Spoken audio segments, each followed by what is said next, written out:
Stemming from History Hustle, I'm standing here in Indonesia's capital, Jakarta, in front of the National Monument. In this video, I'll talk about the Indonesian War of Independence, in the Netherlands often called the police actions. After World War II, the Netherlands lay in ruins and the economy was doing really bad. But our former colony, the Dutch East Indies, was always of great wealth to our nation.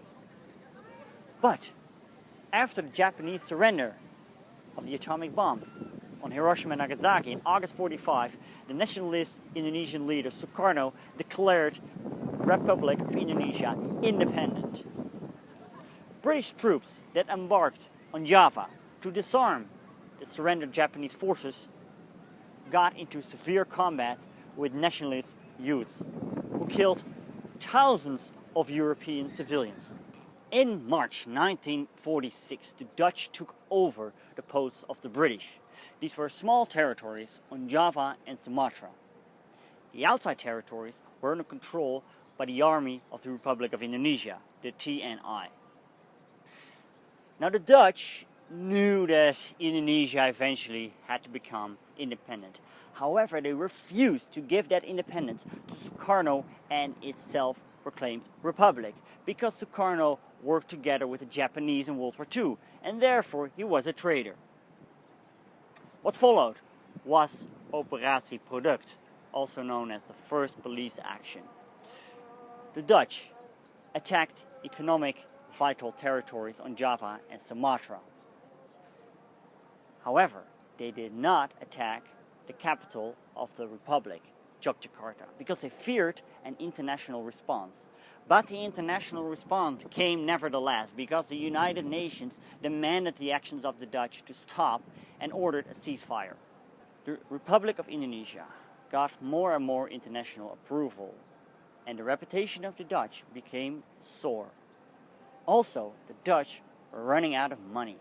So if there had to be another military action, it was now or never. It was all or nothing. And especially the Dutch conservative politician Louis Bale demanded that the Republic had to be destroyed. And what followed was a second police action, Operatie Kraai. The Dutch seized Jakarta and took Sukarno and Muhammad Hatta prisoner. The TNI, however, was not destroyed because they avoided a big confrontation between their armies and took on guerrilla warfare. The United Nations intervened and demanded the Dutch to stop immediately. The United States threatened to stop the Marshall Aid, the economic aid that was so vital for the rebuilding of the Netherlands after World War II. So finally, the Dutch reluctantly agreed to stop the fighting. What followed was the Ronde Tafel Conferentie, the conference, the round table. Indonesia was declared independent under the name of the United States of Indonesia. There was a new union, the Dutch-Indonesian Union, for economic purposes, and New Guinea stayed in the hands of the Netherlands. However, none of these agreements were followed upon, because the United States of Indonesia became Republic Indonesia. The Dutch-Indonesian Union got dissolved, and New Guinea eventually went to Indonesia.